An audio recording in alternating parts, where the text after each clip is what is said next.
আমরা একটি আদর্শিক ছাত্র সংগঠন। আমরা আমাদের আদর্শিক জায়গার সাথে কোনো কম্প্রোমাইজ নেই, এখানে কোনো হীনমন্যতা নেই। তো এখন আমাদের এই আদর্শ কেউ গ্রহণ করবে কি করবে না, এটা তার ব্যক্তির উপর ডিপেন্ড করবে। ইসলামের মূল প্রিন্সিপালটা এটাই। নিশ্চয়ই একটা টাইট জিন্সের প্যান্ট, শুধু একটা টি শার্ট এরকম পরে খুব খোলামেলা চলুক, এটা তো নিশ্চয়ই আপনারা চান না। কিন্তু সেটা আপনারা তাহলে কিভাবে বলবেন, বা ওটার সাথে আপনারা একাকার হয়ে যান? সেক্ষেত্রেও তো সমালোচনা আছে যে শিবির এখন রাজনীতির জন্য অনেক কিছুতে ছাড় দিচ্ছে, তারা ধর্মকর্ম থেকে দূরে সরে গেছে, এরকম অভিযোগও কিন্তু রয়েছে। তাহলে সবকিছুর একটা ব্যালেন্স কিভাবে করবেন? ইসলাম তার সৌন্দর্যকে সবার কাছে তুলে ধরেছে। আল্লাহ রাসূলুল্লাহ সাল্লাম সবার কাছে ইসলামকে প্রচার করেছে।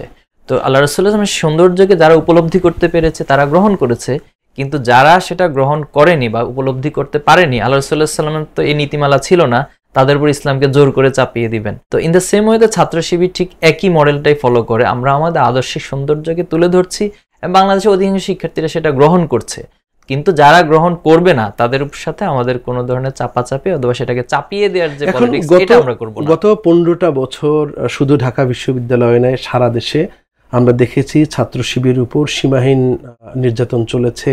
ইভেন একটা কালচার হয়ে গিয়েছিল যে শিবির সন্দেহে ধরে ব্যাপক মারধর করে আবার পুলিশে দেয়া হচ্ছে। তো তখন কিন্তু ওইভাবে প্রশ্ন করাও যায়নি যে শিবির সন্দেহে ছাত্রলীগ ধরার কে,